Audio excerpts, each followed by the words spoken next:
What is going on, YouTube? Tonight we have Thursday Night Football between the Raiders and the Broncos in a game that's probably not going to be all too entertaining. I really don't love how this game is shaping out into be, but I do have a couple of plays that I'm going to share with you guys tonight. I'm going to walk you guys through how I'm actually handling this game tonight, especially since it's one that I really don't love anything. There's no plays that I'm absolutely in love with on the slate tonight, but the good thing about this is you don't have to bet every single game. You don't have to, just force bets just because you want action. It's a pretty slow night tonight. We only have Thursday Night Football. We only have one NBA game too. Probably a decent night to take a night off, but if you want to get some plays, I'll share a couple of my favorites for you guys in this video. I'm only going to have, I think, 3 total plays. I'm only playing 1 slip tonight, to be honest with you guys, maybe 1 or 2 slips. One with a boost in the Underdog Fantasy, and then one with just like a regular couple goblin plays on PrizePicks. But before I get into these couple of plays here, the video is going to be quick. But if you want to join the free Discord, the link to join is in the description below. We have a great community. There's about 1,700 people in the server. It's really active during the NBA and NFL season. So come in there, share your bets, sweat your plays, share all your wins too. Just be an active member in the community and be a positive influence on everybody else. Number 2, if you want to see every slip that I'm placing myself, every bet that I'm actually making on my apps, you have to become a VIP. For the VIPs, I upload screenshots of every single bet that I place.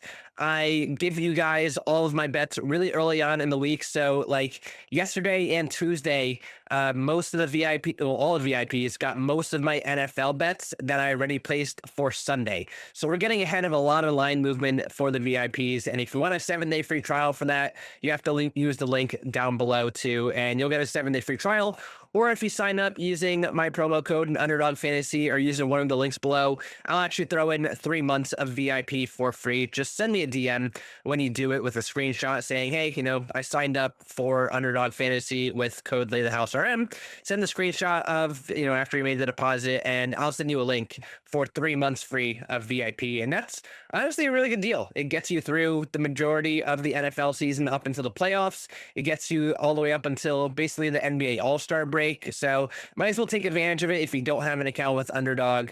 And then lastly, the website that I use for all of my research is Outlier.bet. It's a paid subscription website, but it's worth every single penny.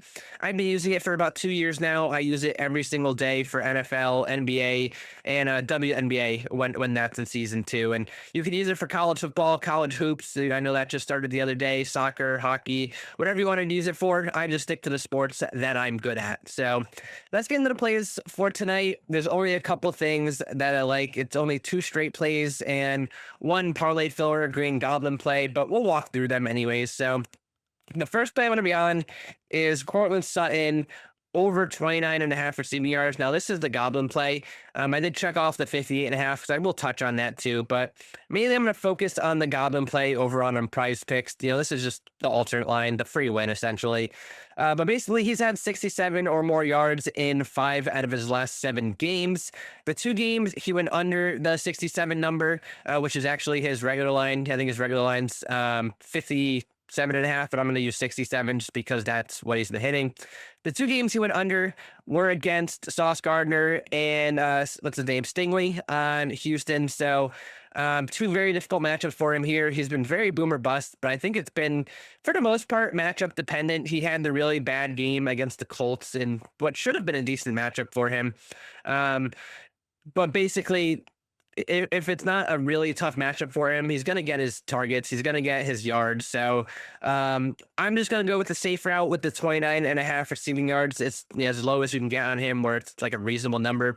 We went over this number even against Stingley last week, but the Raiders, they're allowing the 4th most receiving yards per game to wide receivers this year with 165.1 yards per game. And they've allowed 21 wide receivers this season to have 30 or more yards against them so far. And that list includes just a lot of bums too. So I think Sutton should be able to get at least 30 yards for us on prime time. Now, if we want to go with his regular line, which is the 57.5, I think it is on PrizePicks. Maybe it's even up to 58.5 now. Yeah, it's 58.5 now on PrizePicks and Underdog Fantasy. I wouldn't fault you for it. I mean, it's basically the same trend that I just talked about. It's an easier matchup than against the Jets and the Texans. He's smashed in this spot a few times this year, with 67 up to 118 yards or so. So I think it's a solid play. Am I going to go there myself? I'm not fully convinced just yet. I'm going to wait and see. I still have to look at the NBA, and if I only find like one or two plays in the NBA and I have to use my boost in Underdog Fantasy, I'll combine it probably with this Sutton play or maybe one of these other plays that I'm going to talk about here. But moving on to the next play that I'm going to be on, it's going to be another play on the Broncos, and it is J.K. Dobbins under 71.5 rushing yards. Now, like I said, there's not a single play that I'm in love with tonight. I'm kind of just giving you guys my leans. And like I said, I'm literally just going to have one slip tonight. I'm not going to have much cash on it at all, in full transparency. But this Dobbins play is something that is piquing my interest, even though he has gone over this number in 6 out of 9 games this year, and he's averaging 77.2 yards per game. Most of these have been really good matchups for him. Cincinnati is one of the worst run defenses in the NFL. You have the Chargers, who were, they're average. You had the Colts, who were a decent run defense that he went over on. He had, 111 yards against a bad Dallas run defense. 81 yards against a bad Giants defense. And then if we're looking at the games where it's against a good defense like last week in Houston, Houston's one of the top 5, actually has your top 6 now in rushing yards allowed to running backs. And, he only had 61 yards against them last week. The Raiders defense this year, they've actually only allowed 3 players to go for 57 or more rushing yards against them. And one of those 3 players was because of Jeremy McNichols' 60-yard touchdown run where he just broke out. So if you eliminate that one run, the entire season, they've only had 2 players go over 57 yards, and they're giving us 71.5 here. I think both those guys that went over the 57 yards ended up going over the 71.5 too. I'd have to double check on that, but it was pretty close. But basically, I think this matchup's going to be difficult for him. Even though the Broncos are going to likely be leading, this could turn into a blowout, which means the Broncos will run the ball a bit more. I'm just going to lead into the matchup here. But like I said, there's no play I absolutely love tonight. But if I were to make a bet, and I am going to include this in my 1 or 2 slips that I'm having, I'm going to go with this under 71.5 rushing yards. And the third play, since we need to have a player from both teams on our slips or Underdog Fantasy and PrizePicks, I'm going with Genty over 18.5 receiving yards. Now, his season stats look kind of gross. He went under this number 6 out of 8 games this year. He had a couple of big spike weeks. It's been gross, right? Basically, you could throw out those first 3 games. He wasn't really getting involved much at all. He had 4 targets in the second game against the Chargers, which I guess is pretty promising, but only 2 targets here against New England. No targets against Washington. He was kind of just starting to get his feet wet in the NFL. And then about week 4 against the Bears is when he started to get a decent role.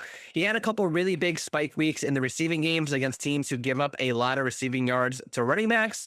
Now, Denver's defense, it's not a walk in the park. They do a really good job in the pass defense. They have a decent run defense too. Like they're average to above average just overall across the board. But basically, Jacoby Myers, he got traded. So that might lead to maybe like 1 or 2 additional targets for Genty. I'm not really adding much into that. I think that's really going to impact guys like Trey Tucker and Michael Mayer and obviously Brock Bowers the most. But he's coming off a 5 reception, 47-yard game against the Jaguars, and he looked great as a receiver last week. And honestly, that was probably part of the reason that they stayed close against Jacksonville and almost even won that game. The Broncos have actually allowed 29 or more receiving yards to 6 running backs this season.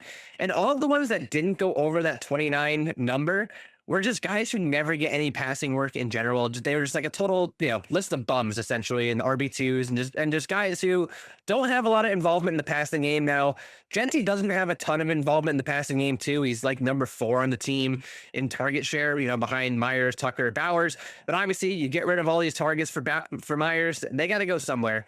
I'm assuming more for Tucker, more for Bowers, more for Mayer. Maybe more for Besh or Thornton, but I'd assume Genty would get maybe at least 1 or 2 more targets without Myers. And, they found success with it last week, and the matchup's not too bad for him. So this over 18.5 receiving yards, it's something that I could go with. As you could probably tell from my tone in the video today that I'm just trying to find things. There's not much, there's no slam dunks on this game tonight. Some games are great. Some games you can find a ton of plays you're going to love. It's going to be a bunch of slam dunks for you. You're just going to hammer those. But tonight, it's one of those nights to take it easy, especially with the one game in the NBA. I probably won't even have an NBA video. And if I do, it's just going to be like a strategy type thing, showing you guys how I walk through my process with Outlier. But, hopefully make some cash tonight if you are betting any other plays or any touchdown parlays or something, or if you tail out three of these plays too. I'm hoping obviously all these plays win because I am going to have a slip or two with all three of them on it. So I appreciate you guys sticking around. If you watch this whole video, my full video for all of my NFL bets gets released late Saturday night into early Sunday morning every week. But if you want to get all of those picks early, you have to sign up for the VIP package located in the description below. Also, join the free Discord server, and best of luck on your bets tonight, everybody. Thanks for watching.